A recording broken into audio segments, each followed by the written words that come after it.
улсын их хурл за манай хууль зүйн байнгын хороо. За манай хууль зүйн байнгын хороос гайгүй л байгаа л да. Энэ улсын их хурлч одоо юу болчихсон бэ? Түрүүний 7 хоногт одоо чуулгыг хэлсэн. Тэрний дараа 4 дахь 5 дахь өдөр чуулга хуралдах ёстой шүү дээ. Байхгүй. Яагаад хуралддаггүй? Өчнөө л асуудал байна. За нэгдүгээр тэр. Энэ дээр бид нэр анхаармаар юм шиг байлээ. За би энэ юу болоод байна?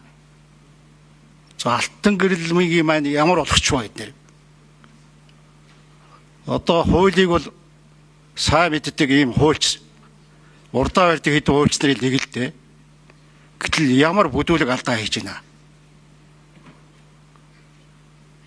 Яагаад ийм болчихв? За тэр прокурорын зөвшөөрлөө хизээ авсан юм бэ?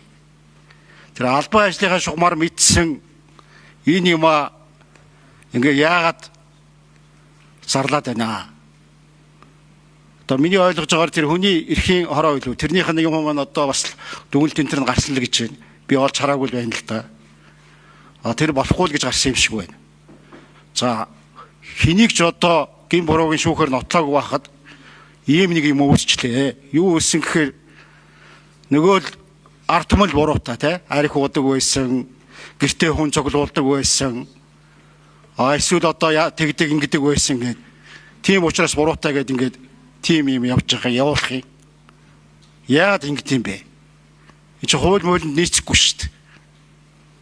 Ийм одоо алдаа гарч байгаад үнэхээр харамсаж байна. Тэгээ энэ манай иргэд маань ч гэсэн энэ 30 жилд ямар ч байсан энэ хууль дээдлэх арчлал энэ бүх юмыг мэддэг болсон байна. Зөв ёсны шаардлагуудыг тавьж байна. Энэ ч зөв. Сүүлийн үед бол бид нэр айгүй ухарсан байна шүү дээ.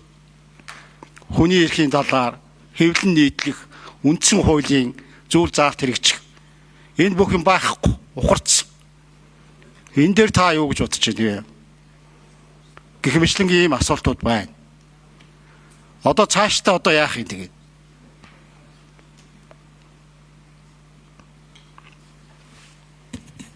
За хариултаа авчаа. За алтан гэрэл гишүүн сайдын микрофоныг өгье.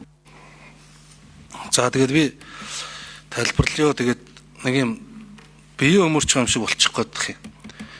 Яг үндсэндээ би хоёр мэдээлэл хийсэн.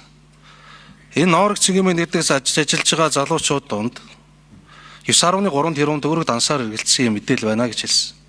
Би хариуцлагатайгаар хэлж байгаа шүү. Бусдыг амын орлоход гэмт хэрэг шалгаж байгаа хүн байна гэсэн. За мөн ингээ худал мэдээлэл тарах, хувь хүний нууцлах ийм гэмт хэрэгүүд байна л гэж хэлсэн. Энэ өөрөө та улсын хурлын гишүүн асуудалтай танилцах хэрэгтэй. Бичих цаасыг хараарай. Яг прокурорын байгууллагаас өгсөн мэдээлэл өрөөнд байгаа. Харин яагаад энэ мэдээлэл өгөх болсон бэ гэхлээр цагдаад хүмүүс эргэлзсэн байхгүй. Худлаа юм зохиогоод байгаа юм биш. Юун тоглоом гэдэг. Гэхдээ цаг хугацааны ирэхээр энэ нотлогдлоо л доо. Хүмүүс нь ч өөрсдөө гараад үнэн тэгтэй гэдэг дараагийн зүйлийг л ярьж эхэллээ. Хүний эрхтэй холбоотой асуудлууд, зовлонтой асуудлууд байна. Би шийдэгчтэй асуудлууд байна. Одоо яг өнөөдрийн хууль зүйн байнгын орнуулаар хүний эрхийн багц зүйлүүд төслүүдийг би танилцуулахгаа сууж байгаа. Эрүүгийн процессын хуулийн өөрчлөлтийг танилцуулахгаа сууж байгаа. Тухайлах юм бол өнөөдөр хэвлэн нийтлэг эрх чөлөө гэдэгт юуг хамааруулах юм бэ гэдэг асуудал нэлээд чухал асуудал байгаа. Монгол улсын эрүүгүүл сэтгүүлчийн мэрэгжлийн үйл ажиллагаанд цаад учруулах гэдэг гэмт хэрэг бий. Өнөөдөр энэгээр шийтгэгч нэг ч хүн байхгүй. Яагаад гэвэл сэтгүүлчийн мэрэгжлийн үйл ажиллагаа гэж юу юм бэ гэдгийг тодорхойлсон тодорхойлт байхгүй. Ийм ч учраас засгийн газар хэвлэлийн эрхчлөөний хуулийг өргөн барьчаад байгаа. Цаашдаа энэ олон хуулиар хязгаарлагдж байгаа эрхүүдээр бид нар ярих хэрэгтэй. Сая асуудлаас бас дахиад бид нар авч үлдэх ёстой сургамж нь эрүүгийн эрх хян шийдвэрлэхийн хуулийнхаа процессыг илүү дэлгэрэнгүй болгоё. Хойшлуушгүй ажиллагаа гэж зүйлдээ ингээд хин нэг нь үзмжээрээ тайлбарладаг биш. Хин нэг нь ийм юм байх ёстой гэж ярьдаг тэр хуулийн дээр бичигдээгүй биш. Энэ процессыг боловсронгуй болгоё гэдэг энэ өөрчлөлтүүд удаа дараалан хийгдээд явнаа.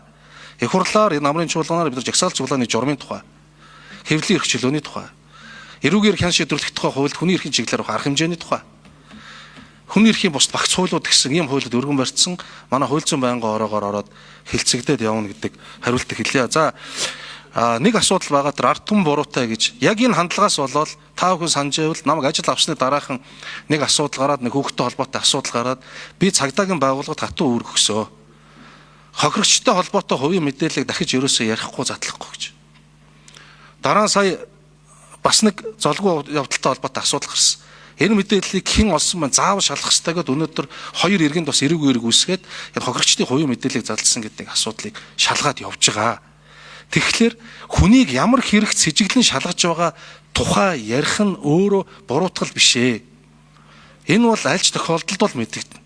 Энэ хүнийг ийм хэрэгээр сэжиглэж байгаа юм байна гэдэг асуудал.